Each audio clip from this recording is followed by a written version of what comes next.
কথা আছে না, রদ দেখা কলা ভাজা একসঙ্গে হয়ে যায়। আজকে আমার সঙ্গে ঠিক তাই হয়েছিল। হ্যালো এভরিওয়ান, আমি সঙ্গীতা। তোমরা সকলে কেমন আছো? আশা করি তোমরা আমাকে ভুলে যাওনি। তো দিনটা ছিল 21শে ডিসেম্বর, কলকাতা পুলিশের পরীক্ষার দিন। আমরা বাড়ি থেকে 53 কিলোমিটার দূরে 2 ঘন্টা বাইক রাইড করে ঠাকুরনগরের কাছাকাছি মণ্ডল পাড়াতে গেছিলাম পরীক্ষার জন্য। সকাল থেকে এত পরিমাণে কুয়াশা ছিল না, যত সময় বাড়ছিল কুয়াশা ততই বেড়ে যাচ্ছিলো। আর কুয়াশার মাঝখান দিয়েই সর্ষে ক্ষেত, কি ভীষণ দারুণ লাগছিল দেখতে। আর এই কুয়াশার মধ্যে দিয়েই আমরা পৌঁছালাম ভেন্যুতে। আর সেখানে গিয়েই ফার্স্টে চা খেয়ে নিয়েছিলাম, ভীষণ শীত ছিল।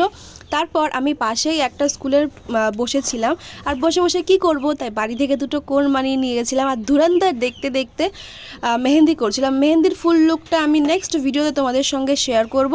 তারপর পরীক্ষা হওয়ার পর ভাবলাম ঠাকুরনগর যখন এসছি তখন মন্দির দর্শন না করলে হয়। তো আমরা মন্দিরে এলাম, মন্দির চারিদিকে দর্শন করে আমরা তারপর গেছিলাম মিষ্টিদির হোটেলে। তো মিষ্টিদির হোটেল থেকে আমরা নিয়েছিলাম মাটন থালি। মাটনটা সত্যি ভীষণ ভালো ছিল, সবাই যেমন বলে টেস্টি ছিল, বেশ ভালো লেগেছিল। তো ভিডিওটা আমি শেষ করছি সুন্দর একটা ভিউ দিয়ে। তোমাদের ভিডিওটা কেমন লাগলো অবশ্যই কমেন্ট করে জানিও। ভালো লাগলে লাইক করে সাবস্ক্রাইব করে দিও। টাটা।